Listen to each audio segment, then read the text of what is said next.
the internet stuff that I've built is over a long time. So I've been on Twitter since 2009. Twitter started in probably 06, 07, and so I was on Twitter before I even had a Facebook. Like that, if you can imagine how long that is.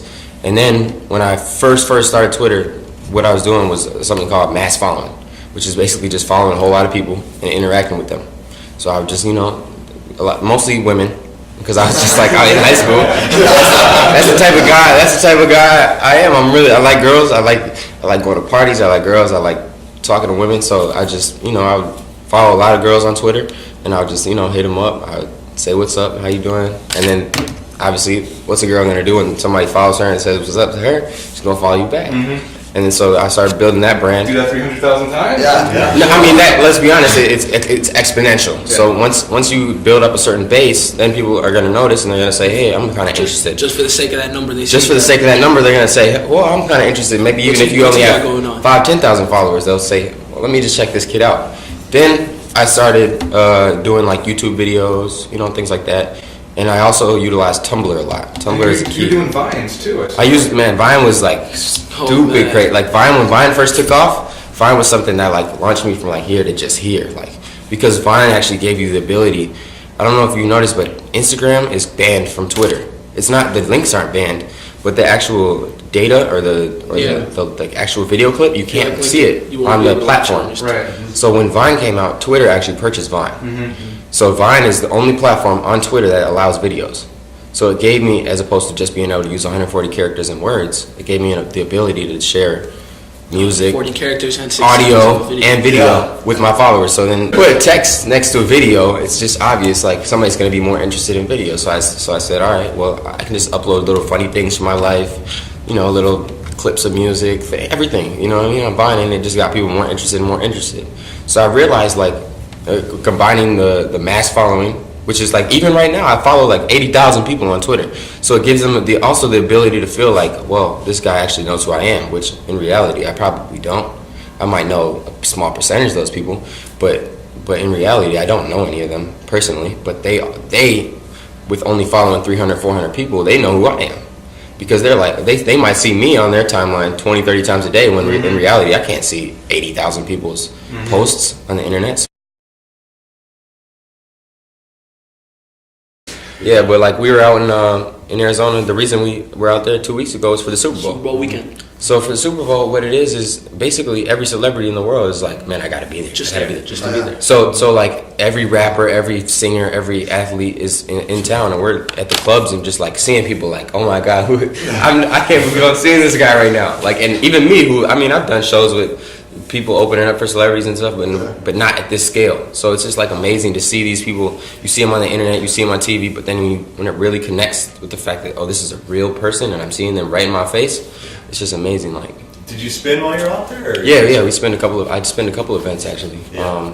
I've been working for this main promoter, who's actually a club owner. His name's Kevin. He owns it. The only club that does 18 plus events on ASU's campus. ASU's students are probably the most active on Twitter. There's a student who went to actually DSL, and I knew him from playing basketball. His name's Jordan. He moved to ASU 2 years ago, and he said, I'm just going to go to school out here. And when he was here, he was kind of, he's just a regular guy. Mm-hmm. He moves out there and meets like everybody on ASU's campus, and like has like literally like 3,000 numbers in his phone. Just like, I've seen his phone, it just says ASU next to their names. Like, he meets people at parties and just puts their number in his phone, and now he promotes parties. Mm-hmm. And now he rents out a club with this guy Kevin, who owns the club, and just all he does is just go on Twitter, post it up, and everybody's like, oh, this guy Jordan, he throws the craziest parties. So it's like, he just realized, all right, it's really not that hard to throw an event and just text it out to everybody. Exactly. But now I can monetize this ability to do that, and now I can make $10,000, $15,000 a night just throwing a party.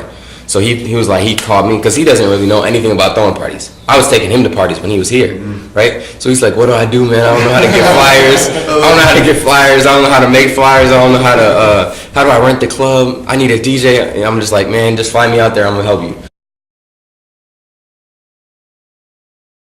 10 years out, I want to be retired. 5 years out, I want to own like 3 to 4 venues in 3 to 4 cities. I want to own a venue and be able to, because I really like giving artists the platform to be able to perform to their audience. And I feel like some people are doing it kind of correctly, but there's a way that it can be done locally. Man, I really like this place. I'm trying to do an event at the Imperial Room, which is across the street from Aqua, but they're right now. We gotta convince them. We gotta convince them to do 18 plus. They're not willing to do 18 plus right now, and that's our main audience, because our main audience is like internet audience, which is 15 to 25. Right, and so we can do a 21 plus party, but we're only going to pull 25% of our audience. Right. You know what I mean? So it's not where the money's at. Plus, I would think like there's not that much for them. There's not much at all. Like, they not get here. in trouble. Not here, man. But they and you could hang out with a girl or something like that. But In the winter. There's nothing. There's literally nothing. Yeah. This is the problem, is that the 18 plus audience also comes with a lot of recklessness. I don't know why. I'm not that type of person that when I go out, I'm looking for girls, like we said. I want to talk to girls. I want to listen to music. I want to drink, have fun, and eat food. There's some people that just like to ruin that for other people, whether it's violence, whether it's, just coming just for the wrong reasons. And so what ends up happening is a lot of these young promoters, or even people that think they do this professionally, they just don't know how to do events and keep that kind of crowd out. So the way you do that is, you gotta spend money. You gotta spend money on great security. You gotta spend money on good venues outside of areas where that kind of stuff happens. So a lot of people have ruined that for us. What about house parties? Dangerous, really, really dangerous. But we still like doing it because You still do it? We do every now and then. College mainly. I've kind of got out of that market just because it's just like it kind of ruins your brand, because it's kind of a different feeling. It's just more like wild and crazy, but we still like doing it, but it's not really, doesn't generate any income. I have a little sister.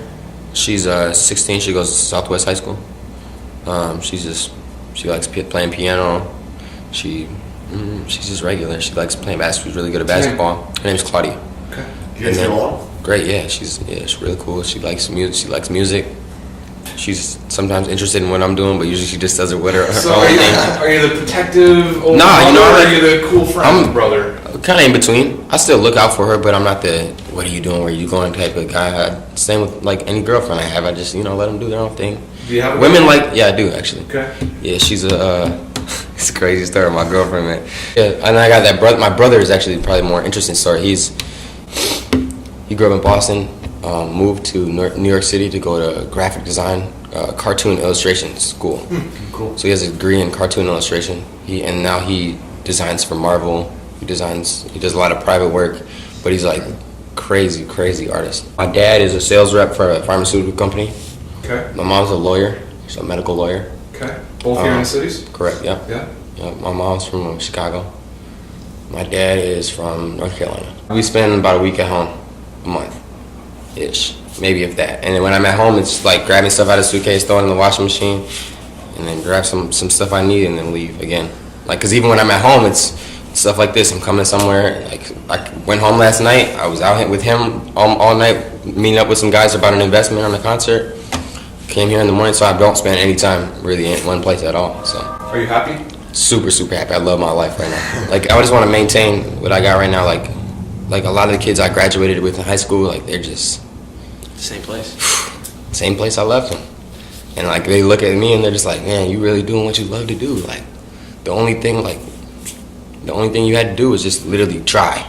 That's all I did, was just try to do what I like to do, and it worked. So I go back to those kids and I'm just like, man, you could do whatever you really want to do. Like, people don't realize that you can literally do it. All I did was just spend some money investing in myself and some time. I'm just trying to find venues for concerts, because I got this guy who said I'll literally put up 50% for any artist you want to bring, that we met in Arizona. So we're trying to find venues right now. Like, we're in like super scramble mode to try to find somewhere to bring these artists in Minnesota to. So we realized like we want to step away from the $5,000, $6,000 artists that we were doing just because of our capital, and move more towards like the $50,000, $60,000, like Mac Miller's, J. Cole's type of concerts in Minnesota. So we want to bring kind of the sound set vibe. Yeah. But during the rest of the year. Or- The tough thing about those venues is this, like, they're very, very wary as far as who they work with. I mean, Yeah. do you blame them? I mean, I wouldn't blame them at all. If I was them, I wouldn't work with anybody but myself. Seriously, because you can't. It's so hard to trust people because there's so many. Like the promotion industry is just so full of fluky, kind of got money, kind of don't. People who are like they're interested. They just have the wrong intentions sometimes. They want to cut corners. They want to cut every expense possible. Like so, they just do things that are full of plans, full of holes.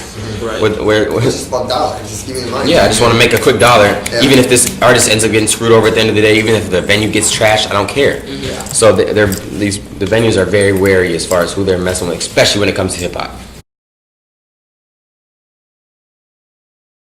Well, he just put me on this kid, man. His name is Spooky Spooky Black. Black. You ever heard of him? No. From Minneapolis. Check He's him actually out. Born and raised, he's 16 years old from Minneapolis. Check him He out. actually has like just sold out a tour countrywide.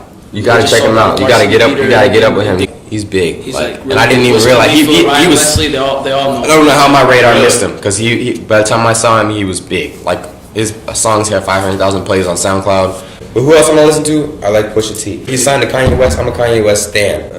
Does Pusha T sound like Kanye West? Not at all. No, not really. So you're not- I'll tell you who sounds like Kanye is this He kid. actually man. came up with Pharrell. He was part of India. He was signed to Pharrell, yeah. It was Pharrell back in like the early 2000s. There's a somebody else named that signed to Kanye. His name is Travis Scott. I really listen to him a lot. Though. He's actually in Minneapolis When? on the 21st. I didn't know that. After Fun Line. Really? Who's bringing him out I here? think Jake knows.